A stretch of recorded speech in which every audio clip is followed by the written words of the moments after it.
All right. I'd like to bring the January 21st, 2021 Board of Selectmen meeting to order at 8 a.m. First on our agenda is a project update by our town administrator, Michael Canales.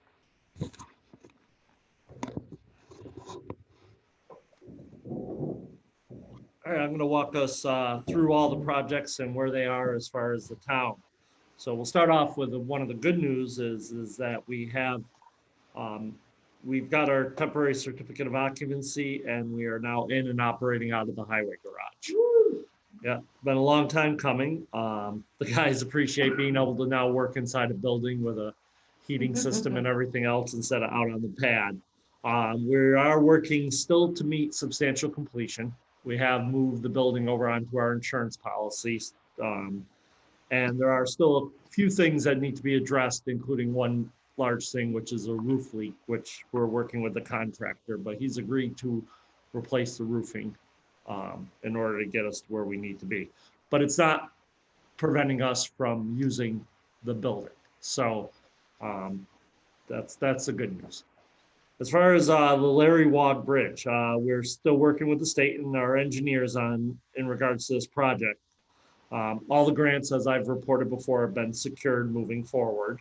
And we are working with our, right now, our engineers to go out to bid on the project. Our anticipation is to have the project bid out by late February, have construction in the spring. And if we can hit those timelines, then we are anticipating to be able to have the end of construction in late August or early September. But that's contingent on meeting all the goals that we had before. Originally, we were slated on coming in with probably an earlier start and getting it done late June, early July. So it is going to push us back a month or two. So. The Averick Road Bridge, that is out to bid, and this will begin construction in the spring. This was one of those items that needed to be rebid.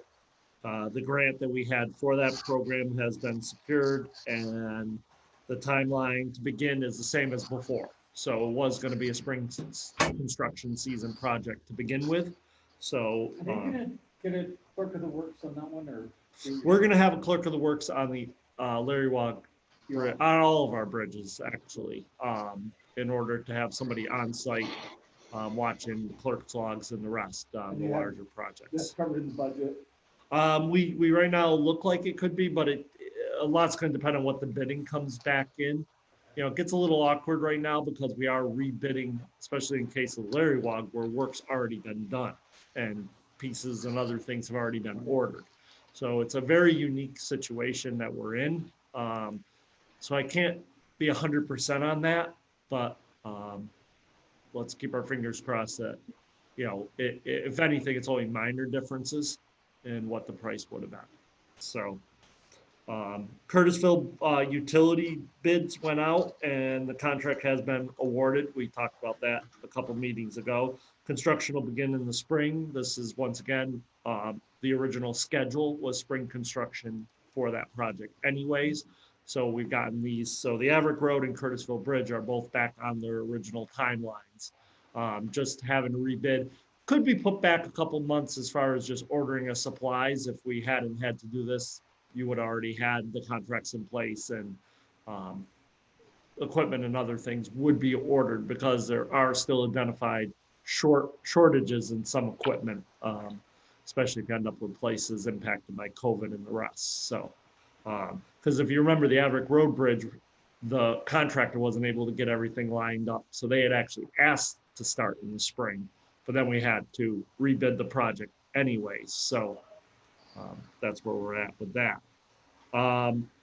We have another project is the MVP program, which is off and running. But did we talk about the Averick Bridge yet? Yeah, it's so the Averick Bridge, sorry, you stepped out for that. It's out to bid right now. So it's on Canales, Central Registry, and all the rest. That's the first one.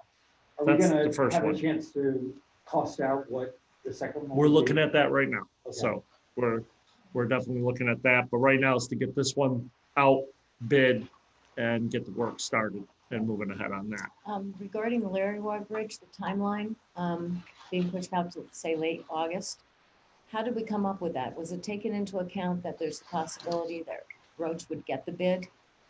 In other words, the person who's already been doing the work versus coming in brand new? Right, that- How did they come up with that actual estimate? That was just our engineers looking at a timeline of what needs to be done by the time people could get lined up, mobilized, and the rest. So there is an outside chance that it could be pushed forward if the same contractor ended up on the job Okay. before, but I don't want to make assumptions. Yeah, we don't know So, if that's gonna happen. Right, but- we definitely don't know. They are interested in rebidding it, but there'll be others that will too, probably. So we'll have to see where it comes.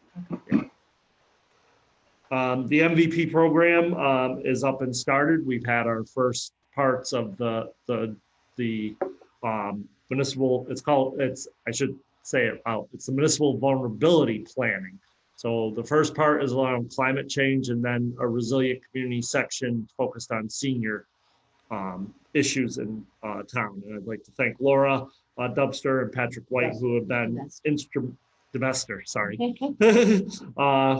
have been working on this project from the start. And that we've had good planning meetings that have already kicked off with our core team, and that will be building toward a community meetings around these subjects to get input from the entire community. The anticipation with this project is that we get ourselves lined up so that by the end of the year, we can be a municipal vulnerability community and open us up for state action grants, that then we can take these concepts and apply for monies to address the actual concerns that have been raised. So that's where that project is. Harvesting, we're working with Natural Heritage right now. We're exploring both a limited harvesting plan and a whole lake. We've asked what can be considered, what can't be considered. And we are trying to get a meeting with them. We've sent them information. Roxanne's been involved also with this. And Can we talk about this one for 1 second? The regulations say that we need to have a limnologist make the case for the lack of impact. If we're gonna, they're gonna look at the regulations, say, okay, have you done this? And I think that it might make sense to talk to Tom Cood or Emily or Robert Portman or whoever, and sort of fill them out on, if we're gonna go for the whole lake option, which doesn't mean we have to harvest the whole lake.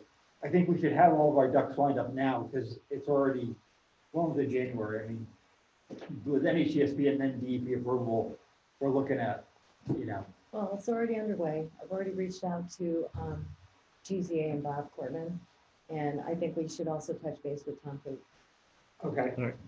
But they have to prior to this discussion that we're gonna have with NHS. right, because they have to make a declaration, that's part of what we have to bring to them. Exactly. Yeah, okay. Yeah. Yep. So, yeah, we're well on our way. Okay.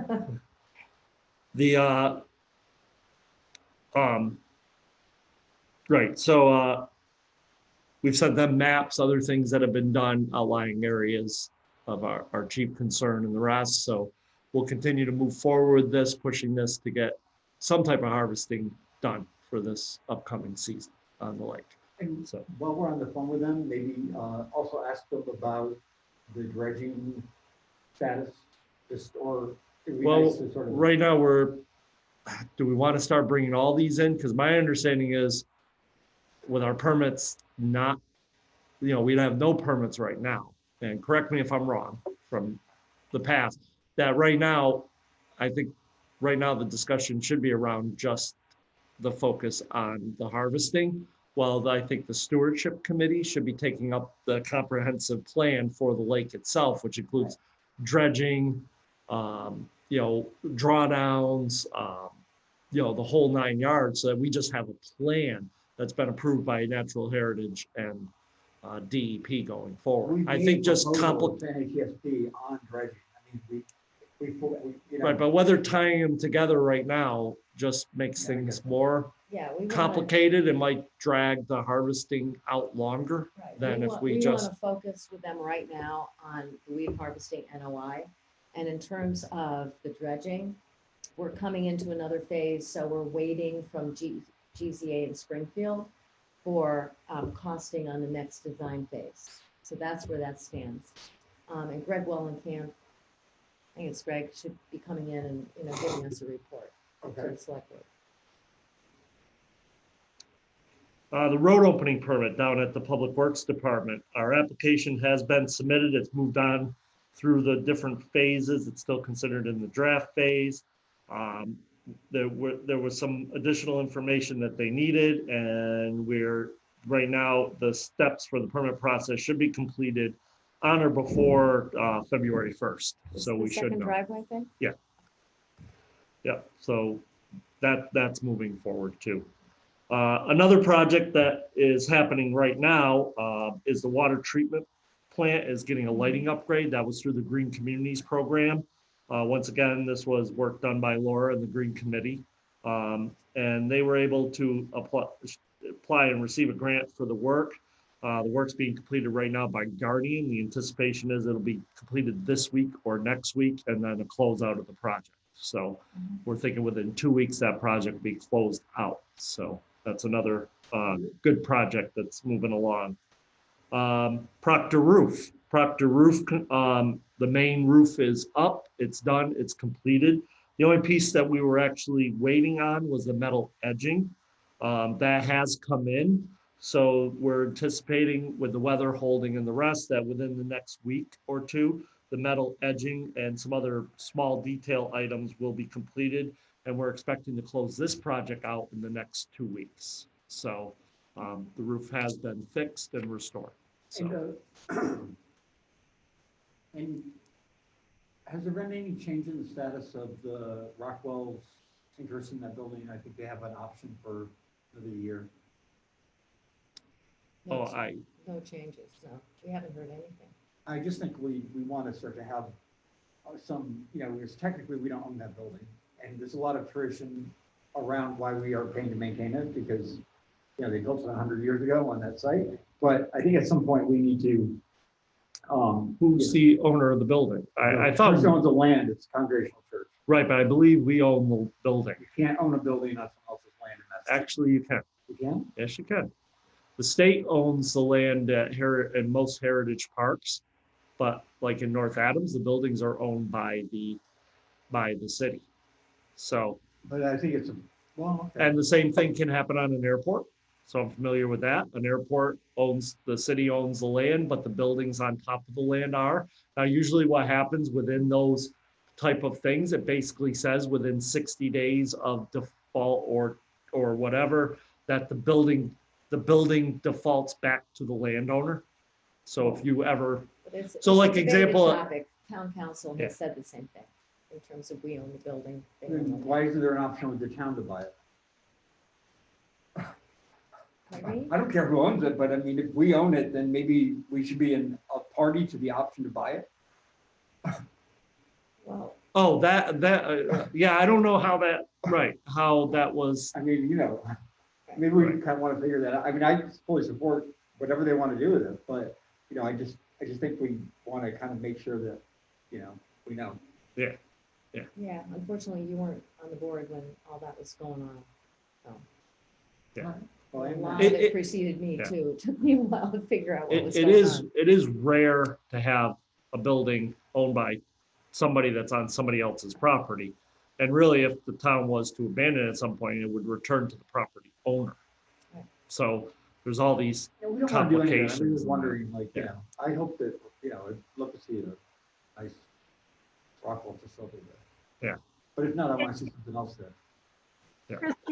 Christine Rasmussen here. I am on the church council, and we understand that that building is owned by the town. And back when this whole project began, there was a lot of discussion amongst the town, Rockwell, and the church about how the sale would proceed. And there really has not been much happening because of the difficulty of raising money over the course of the last 18 months or so. But I can assure you that the town is at the table, at least it was when the process began, and I assume it would be the same people that would continue through the discussion when things resume, and if they resume. We're hoping, from the church side, we're hoping that Rockwell will be able to utilize the building, because I think it's something that works with what people envision for the area. Thank you. Sorry to interrupt. No, that's fine. Well, I mean, then I would move that we follow up with Rockwell and see where they're at. Yeah. A second, Second. all those in favor? I'm here, raise my hand. Aye, Aye. aye. So I say Aye. we follow up and see where they're at. I mean, with COVID, it's been really difficult. It was already problematic prior to COVID for Norman Rockwell in terms of, obviously they have to do a lot of fundraising.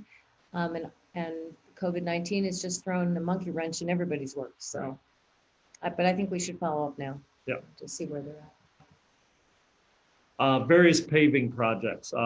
As you know, we had to pull back on the Interlake and Vine and Indian Road projects. I'm going to be setting up a meeting with Mass DOT and Hugh Page within the next couple of weeks to just go over all our project requests, where we're at, and then get these out to bid so that we can have, once again, spring construction. So there's going to be a lot of construction around town in this upcoming spring season. Good thing about most of these road projects are not large road projects with, typically I'd say 2 to 3 weeks where they're coming in, they're raising any, if they have to raise anything or anything else, and getting the roads prepped and then paved. So it's Vine and what other streets? Interlake and Vine and Indian. Okay. 2 projects that are in the engineering phase, but are not yet funded to do anything else.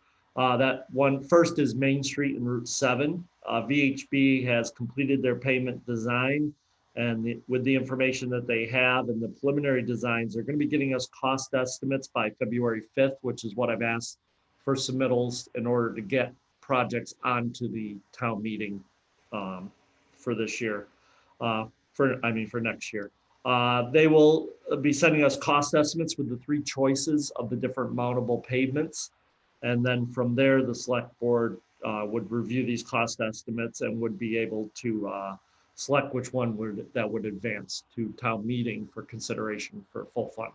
And this is the one at the intersection at, So Main and, Red line and intersection. okay. yeah, and comes all the way up, takes care of the crosswalks, gets them ADA compliant because they currently open into. Comes all the way to town hall. Yeah.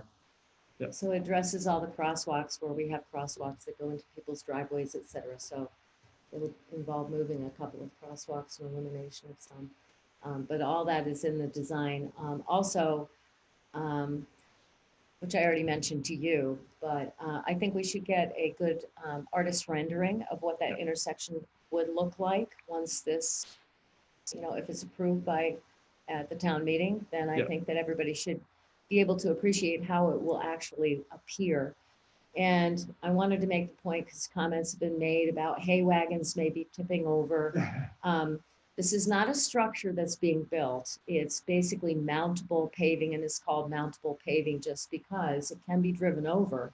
However, it's a deterrent so that people stay within their lane. And the biggest problem that was addressed with this design is we have a huge space in that intersection. So people are kind of driving all over the place.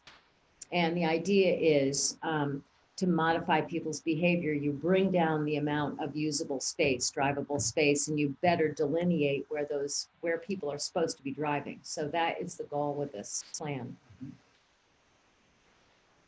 The other engineering project that all the engineering's been completed for is the Chime Tower. So the Chime Tower estimates and engineering has been completed. So there's a number of items here. First is the clock, that's $28,000. Structural, we're looking at $86,000.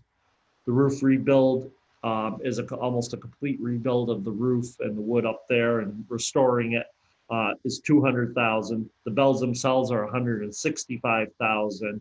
And then if you build in 15% contingency to cover additional engineering, site visits, and any issues that may arise, you're looking at $550,000. It's a large sum of money, but the other thing is this should be repairs that would take this forward beyond anybody's lifetime right now. So this would be a repair that would now take this building forward for the next 50 years. So And you it's, thinking this is something we would fund out of our free cash, or? we could look at free cash, we could look at borrowing, we could look at a host of different options, and it's something that we'll be discussing as we bring the budget forward with the possible options of where to fund this from, or at least where we're proposing to fund it from to send to town meeting for a vote. So, Right. I mean, I think personally that we should, wherever we can, we should preserve free cash so that when and if rates go up, we use it to offset borrowing at a higher cost. Borrowing is so inexpensive right now that, you know, that it's sort of silly to take money that, you know, because there is a likelihood of the cost of borrowing going much further up, and that would be much better to minimize borrowing than now. so I plan on getting in touch with, as far as, once we get the Route 7 cost, once we get the Chime Tower cost, looking at the entire picture and then saying, here's what it would cost us if we were to borrow, take it out, blah, blah, put it against the debt schedule that we've created. Here's what the impact would be. Here's where also you could consider things like free cash to pay down parts of it or all of it or what, and just present the options to the select board and then to the finance And committee. I also think, I mean, this is one of those things where the clock face being 28,000, that could be like a separate piece, and maybe that can be funded through CPC funding. You know, some piece could be deferred, but we take care of all the structural integrity prior to that. Yeah, I mean, for 20, we're in on 550. Do we really want to spread the project out over multiple years? I mean, I'm not saying we couldn't do that, but, you know, Right. I mean, If need be. The other- That would be another option. CPC has, the largest bucket of undesignated is obviously historic at CPC. Right. It's 157,000. So if you want to bring 28 to them for the clock face, do it. I mean, I just think like, you know, the taxpayers approve CPC so that we can invest in things like this, and the money's been sitting there for years, and I think we should, you know. Yeah. Right, and I know that there's a large amount of items though moving forward for historical. There's a lot The of historical requests, but, ones. you know, Well, there's not as much for the other funding. and you can't move options. between the buckets, so, Right. you know. Right. Yeah. So the other one is the Soldiers Monument. Well, they've done some of the work and the rest. So there is currently 35,000 remaining in the funds for the Soldiers Monument. To do option 1 and 2, if you remember back when they were originally proposed, if you have to go all the way to option 2, which is the most extreme, you're looking at about 120,000. So In what I'm, addition to the 35, or? with total. So 35, you take the 35 off, you know, that we'd still have to have 85,000, which we're going to request through the CPC. Now, one thing I did note is that last year when we put this project forward, that the town said that it was committing 25,000, but that 25,000 never got placed on town meeting. So originally, you know, the original request to the CPC committee is that 50,000 from them, 25 from the town. So 50,000 was appropriated. We've already spent 15, leaving 35, but we never appropriated the 25. So I guess one of my questions is, because I need to have it submitted and I plan on finishing it today, is should we be putting up the 25 and then asking for the difference? Or, so right now with the 35 that we currently have, we need 85. Should I be asking for 80 and then going for 25 from town meeting? Because that's what we originally asked for the year before, or should I just go for the entire? Personally, I'd rather not, because the housing trust fund is going to be a significant impact on this year's CPC if the board committee goes ahead with it. I'd rather not further stress the CPC budget with, you know, with a giant ask. But then again, I But don't the love. housing fund is a totally separate Right. bucket. It is, but I mean, the money's not assigned to a bucket yet. We got about 270,000 total, then we split it into however we want. You have to do a minimum of 10%, but it's not like So Right. I'm just saying that, So in other words, you think we should ask for the 60 and then go back to the original getting 25,000 I mean, request from the town? that's one issue. I don't love trying to ask the voters to fund the same thing in two different places. I mean, it just seems like it's Right. kind of, but I'm just basing it off the application from last year, is that the town's application was 50,000 and 25 getting appropriated from at town meeting. And well, we the have to ask do what we said we never, were the gonna ask never happened at town meeting. do. Yeah. So I just want to be upfront about that. And I think we have to ask for it. I mean, All I right. think we made a commitment. so then, right, we roll over the 35, we ask for 60 from them, and then we approach 25 at town meeting, which most likely would be a recommendation to go. So did Free this cash. cost go up by $10,000 since last year? Because you were mentioning we would have to go to, we This need is, 85. so, Sounds like it's gone up 10,000. so no, option, last year was enough, 75,000 was option one. Okay. If we get into the, and see, this is one of Okay, the so it's problems, the and I know I've contingency spoken. is the 10,000. If we Okay, have to go to option two, which is the more extreme, but they're Okay. not gonna know that right, until they see how everything holds up through the winter. And okay. that was the original question about what do we go for? So if we ask, if we get 120 put in, we may only need 75, but we may need the whole Okay. 120. Do you think we should build any kind of contingency into this? This is This a stuff. safe number. I Okay. did reach out to Amanda from Natural Heritage, and this was a number recommended, which would cover if we had to go to the higher. It's a different natural heritage than. what we were just Yes, talking about. yes. Different one. Or is it, it's not natural, is it natural I heritage? don't know. I think it's, or It's just a the heritage concept. culture, Yeah. yeah, I forget, sorry, but, yeah. But this would cover either option and would Okay. make sure that we have it covered, and if we end up with the lesser, then we'd have money that we could return to the CPC. Okay. So we have to Hey, put on the warrant 35? 25 from the town, Michael, and then 60 from CPC, and then we're carrying, we already have 35 left. Okay. So, before we kind of move on from the projects, I think that Miles and Buck and Marie and Mary wanted to talk about that intersection a little bit, and they came and, I think, are you the acting chairman? Should I ask you to? I think so. Okay. I'm just trying to. do we want to go back to that? I have just Well, one I'm other, just looking at the screen and I. one know other that- item. Why don't we let Michael finish and then Okay. we can solicit questions? So the last if I item, can and I just- just put this down as other, is the Glendale Post Office. So we've received notification that the Glendale Post Office is slated to close on February 20th with everything reverting down to the downtown one on the 22nd of February. So been in touch with Congressman Neal's assistant in Washington DC, Margaret Boyle. Dr. Kenny helped set that up.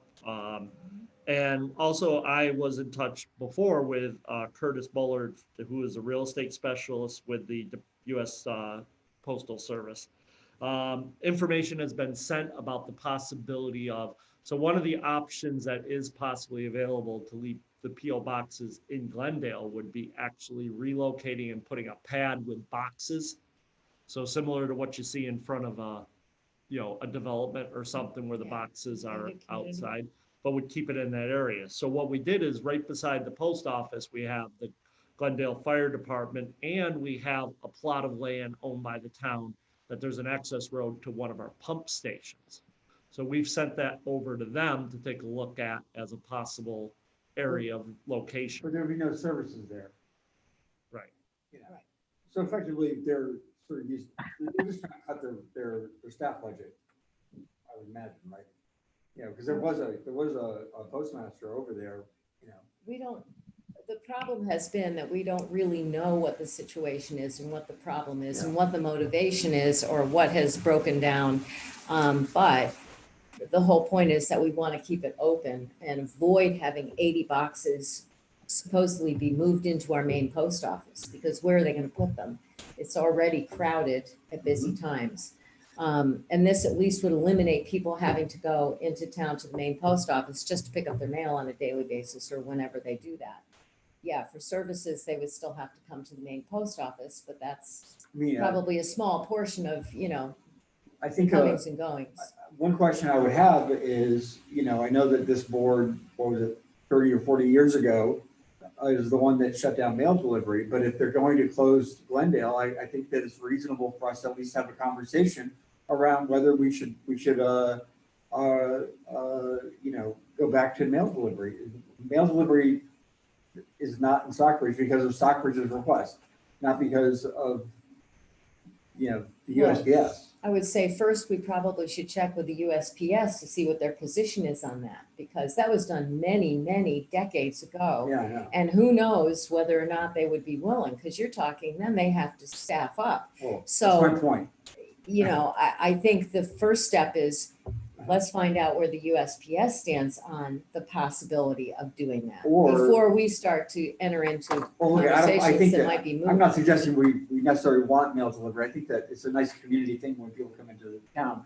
But I think as a negotiating position that suggesting, well, then maybe we need to revisit the lack of mail delivery in Stockbridge.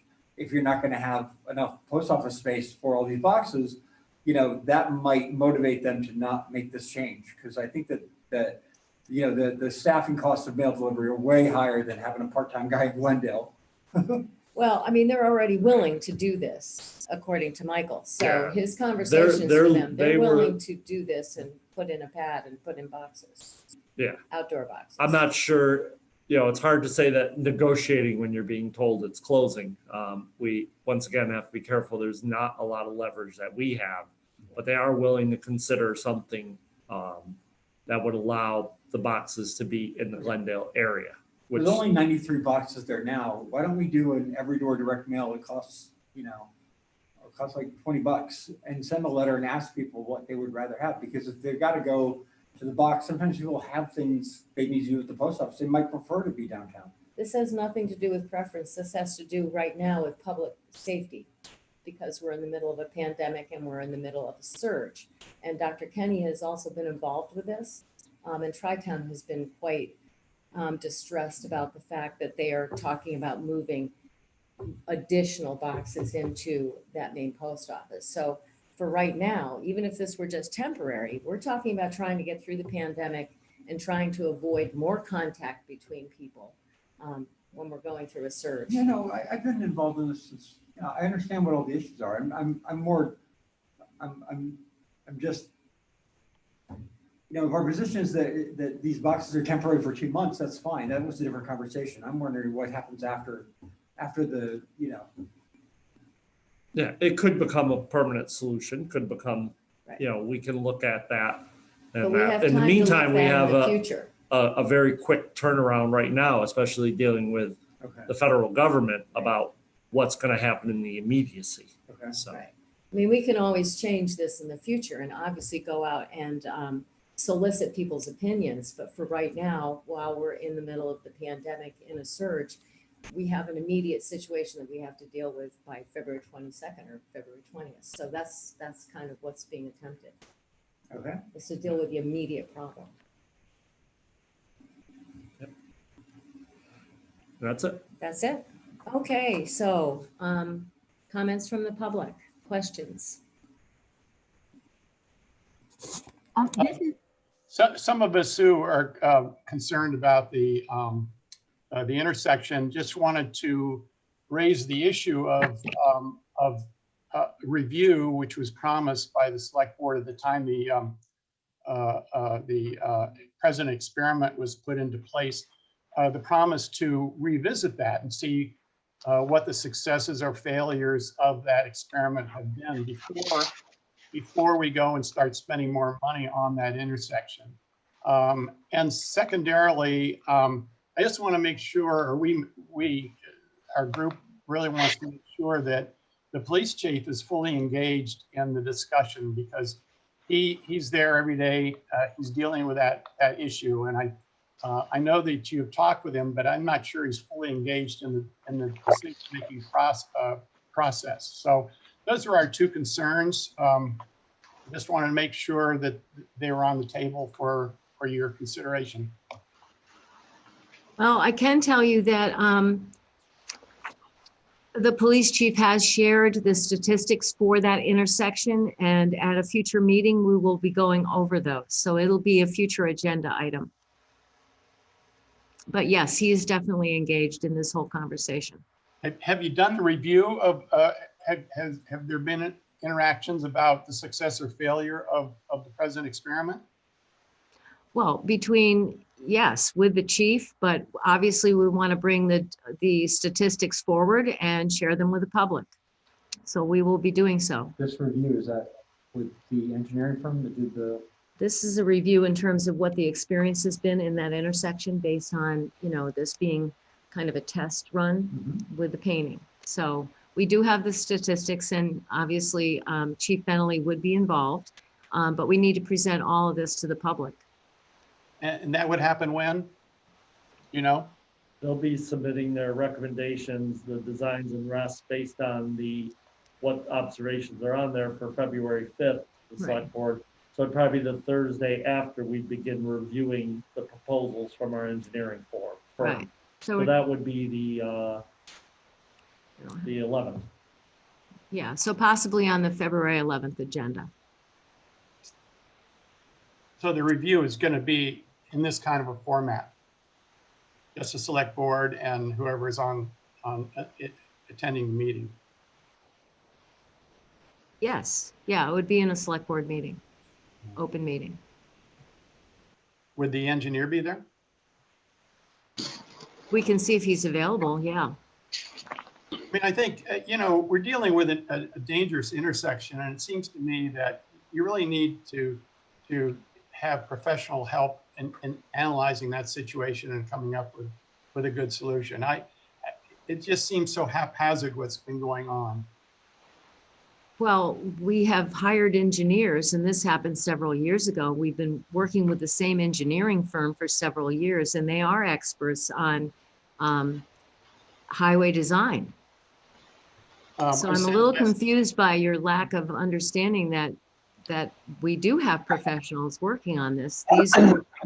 These were recommendations made by professional engineers. I sent Patrick last night two reviews of two previous engineering firms, one of which is Clough Harbor earlier, and then the VHB before Van got on board, both of which came to totally different conclusions. So I don't know what happened to that reversal, but it wasn't.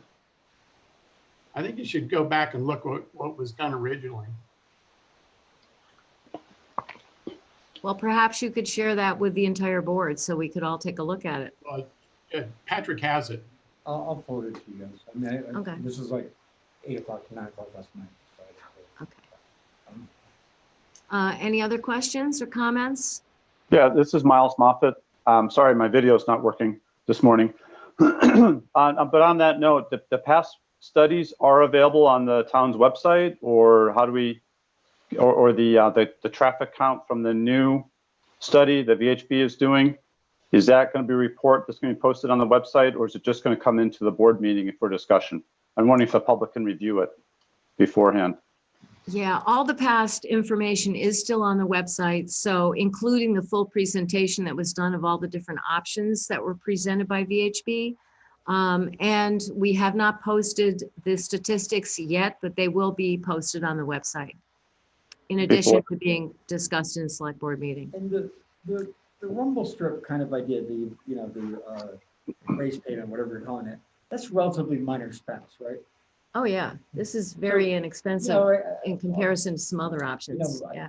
I had a chance to talk to Buck last night, and I made this point, I'll make it again, that this is a relatively low cost way of evaluating whether or not this could solve the problem, or at least improve the situation. That doesn't rule out, if it doesn't work, going for a more substantial solution down the road. So, I think the plan, as I understood it, and I wasn't on the board at the time, was that this is one of the good things about this plan is that it gives us a way to evaluate whether this is going to have a positive impact, without necessarily ruling out other solutions down the road if it, you know, has a nominal or no positive impact. I mean, the one thing that I want to put into perspective is that we did do a traffic safety audit with DOT, and it was very interesting. And a number of us were involved. We also did a walkabout. And this was, oh God, it had to be a year ago at least. And we immediately, some things that came up in that meeting, we immediately implemented. And there was, some of it was just signage in terms of putting up better signage, do not enter, and so on. Oncoming traffic does not stop, for instance, on the stop sign on Main Street by Judy Abdallah's house. But the one really telling thing is, what you have to remember is the comment keeps being made about what a dangerous intersection this is. We do not have fatalities at this intersection. We have very few accidents at this intersection, even prior to doing anything. And the one comment that was made by the DOT at the time, when that was asked by someone, I can't remember who asked it, it might have been the fire chief, like, oh, well, we hear this is way up there.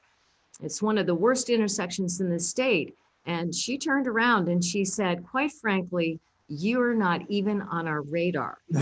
So, you know, I have to say that saying that it's a very dangerous intersection when we have a handful of accidents of fender benders per year is, I think, overstating the situation.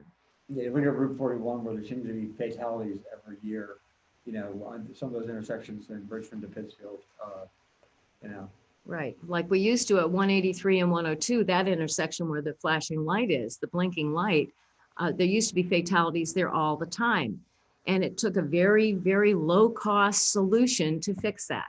That doesn't happen anymore, but I can remember being on the ambulance squad and going to really serious accidents and fatalities. So everybody has to kind of put this in perspective. And what we're trying to do is modify traffic behavior, slow people down. And I think we've started to manage that. And obviously, the engineering is going to come in, and it's ultimately the decision of the select board of the three options that they're going to present moving forward. If you want to, you could put one forward to town meeting, or you could decide that you're not in favor of any of them. So Right. It'll ultimately come down, but we should have everything in place for February 5th. And then for the meetings after that to make a decision on what you're going to move forward with. Right. Any other comments? Questions? Yes, sorry, this is Miles Moffett again. I've moved back to town fairly recently, and I was wondering the way the bridges were bid, and we had problems with the bid process, or I guess that was the culmination of what happened. What was that, and how is that being addressed on the bridge projects going forward? Well, I'm going to let Michael address that because he's the one who identified the problem and he has resolved the problem. It was discovered. It was discovered in October that we had not put any of the items.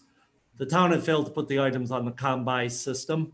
What is that? Combis is a requirement of the state for procurement of certain projects over certain dollar amounts. If you have to have them in Combis, central registry, local paper. We found that in some of the cases, not only was it the Combis, but we also had items that went in the paper without the 14-day proper posting ahead of time. So what we did is, and including $2 million of projects that were tied up in state grants. And of course, with the state grants, you have your reporting requirements at the end where you have to turn in all your information. And that's where it could have become apparent that we did not properly bid. And that is one of the requirements. That's one of the things that we sign in our grant assurance letters, that the town will do all procurement. So when that was found out, the town, I notified the select board, and then we notified the different programs from Mass DOT to the Mass Works program, and then also all the way up to the Attorney General's office to make sure that We made some errors. We asked for them that we could correct these. So what we've done is made sure that now everything is posted in the Combine system. They're posted on the central registry, and they're posted properly in the papers. So we have made internal adjustments to correct those issues moving forward. Okay, thank you, Michael. Okay, anything else? All right, moving on to the next agenda item, discuss trash receptacle options. I just threw a couple out there for the select board to consider. I know Roxanne doesn't necessarily like them, Patrick, so Yeah. I just thought we'd throw out. I was throwing out some of the stone options that are available out there, and they can be colored in many different ways. These are all about, about Like Smurf coffee hip cups. height, and they are full stone ones. They do weigh quite a bit. You can get them in different colors. I could fill up sheets full of Right. there are so many options out there. So my recommendation is to the select board, go out, take a look at some of these. We could get a couple options together that you guys feel fits. However you'd like to handle making a final decision on them. The steel ones will last you a good 20 years before they'll start Right. looking bad. The stone ones can last a little longer, but How much they cost? Costs are all over the place. All over the So, place, yeah. yeah, with the stone ones, and even the steel and stone ones that we have out there, you're looking at, hundreds of dollars for each. I mean, So, look, I would like us to apply for grant to get the solar compactor ones like Lennox has. Yeah. So in the short term, I think we get one that looks good, isn't that expensive, sort of solves the problem so that we don't, have dealt with the trash. right. But I think over time, it'd be great if we were sort of, It's funny, we've discussed that. Yeah, Roxanne and I we've talked discussed the about this a fact little bit. before the meeting about the possibility of getting some of those solar ones. Yeah. And what we do is replace. So right now we want to address the current issue and get some new ones. You don't want to go cheap with ones that are going to move or anything, or have to be drilled saying and cheap, mounted yeah. or anything like that. These weigh so much that you pretty much just set them, and they're not going to move. We want to have recycling and then trash side by side down the street. And then even if we invest in some of these or whatever model we decide to go with, and we start a replacement program with the solar compactor ones, we can always take these and move them to the beach Right. where they look nice and Right, we can other redeploy. places. I So, think the big thing is that we have to address the issue of, worrying about trash overflowing for one thing. And so I would think that one thing is that MassCore, which is basically manufacturing by inmates. Yep. They have really good pricing. And the one thing is that now is the time of year to start ordering, because they make everything to order apparently. But those would probably be the best priced in terms of regular trash cans, whatever design we decided to pick out. And I think that we just need to have more trash receptacles available, and maybe in combination with some of the solar compactors. The solar compactors, I don't know, we can look at a bunch of different ones, but they're not that attractive. And so is it really necessary to have those everywhere? I would say in the high traffic areas, on Main Street Cafe area, over by Nee James on Elm Street, you maybe we have some combination thereof, but I think we should probably go, or have Hugh maybe identify where we can double up on trash bins. And we have to know that we have enough space also for some recycling bins, because that's been requested. So maybe we can have I Hugh think it's a requirement of law, isn't it? take a look. To have recycling bins? No, I don't think so. we should have, regardless if we should have recycling ones. If we're gonna put Yeah. newer recycling ones, I think they should match the trash ones. Right, And what we can do is any of these, whether you go with metal or stone or whatever, they can all be colored. So you could have blue for the recycling. Right. And then you could have an identical one, but in brown for trash, and you could have those located down the main Right. street. Can we also get those little like pooper bags that they have, that go on the side of them? We Yeah. have some of those already. Yeah. Yeah. Yeah. Yeah, absolutely. But I You- think the they first have step all is we need types to of find out how ads. many we actually need. Yeah. Let's come up with a count so that we know what we're I dealing will have the with. count for the first meeting in February.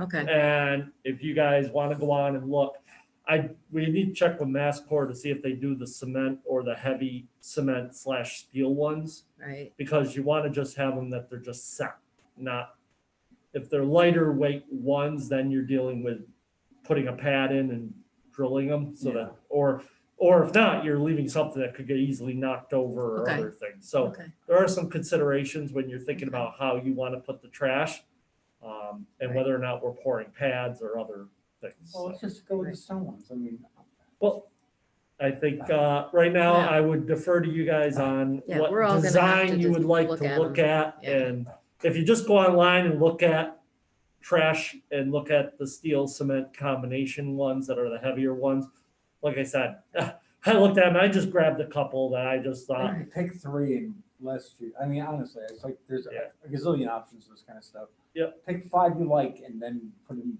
well, why We'll don't, have a little vote of Right. whoever's on the meeting. why don't we And we bring do them? have the funding available from the highway budget. Yeah. So we Yeah, we can just do this. Yeah, so this could be something done, and maybe even for the next meeting next week, if you guys want to just go online, and if you have no preference, we can just pull a couple. If there are some preferences, bring some preferences forward, and then we can discuss which one we think fits best in the Okay. downtown, present them at a board meeting and get input from the public too on options. Yeah, and how people would like them to look, or Yeah. if they have color preferences, we'd Can we love get to them- hear it. And you want to look at the size too. There were some really, really neat ones that were they were gorgeous, and but they were smaller, like. Yeah.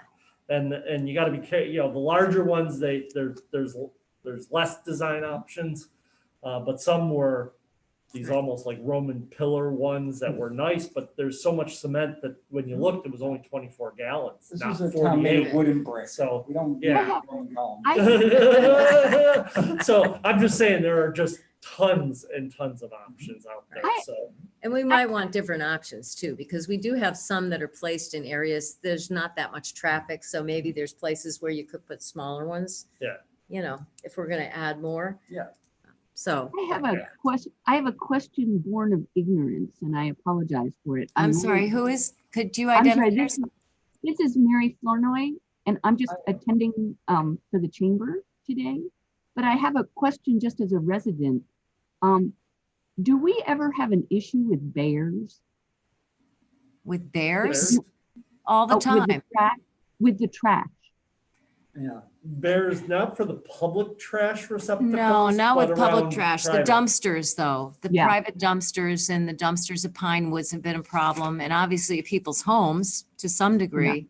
But we haven't experienced it, as far as I know, with the ones that are just the town trash. Well, I was just wondering, because I know obviously up on Eden Hill, we have problems with the big dumpsters, just like you do in town, or homes. But I didn't know about, when you started talking about the trash receptacles, I thought, oh, do we need bear-proof ones? But it doesn't sound like we do.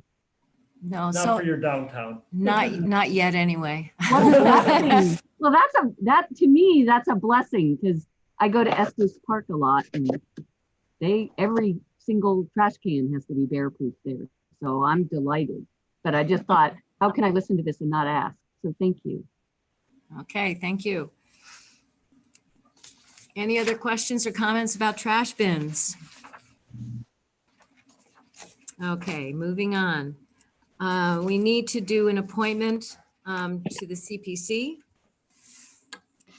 And we have tried contacting one of the representatives of the select board, and we have not received any response over some period of time.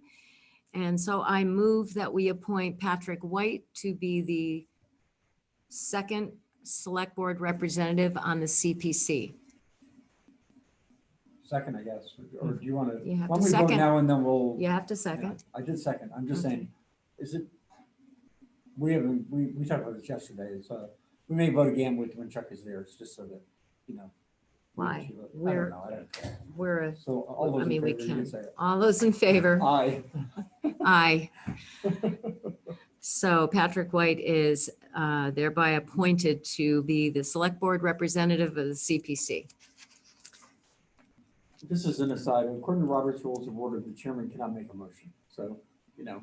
The chairman always makes motions. I know. You have to check Robert's Rules of Order on small boards that are under, I believe it's under 10 people. Oh, really? There is a different rules that apply to that because a chairman can be involved in the discussion, motions, and the rest if it is considered a small board. So there is a separate section of Robert's Rules of Order that specifically address 3, 5 people boards up to, I believe it's either 10 or I think it starts at 12. Once a board goes above 12, then you have to follow all the rules, but 11 and under, there is sections of different what's allowed to be done and participation And allowances. so something like town meeting is considered to be above 12. Yes, yes. Yes. So that has to follow all the Robert, right, and but at a meeting here, so yeah, if you go look at that, it's small boards and it talks about the exemptions that are allowed under that. Cool. I was mostly making a snarky comment. It wasn't really serious, but thank you. Yeah. So any other questions or comments? Okay, hearing none, I vote to adjourn. Second. Okay. All those in favor? Aye, aye. Bye, kids. Thank you, See you everyone. soon. Thank you.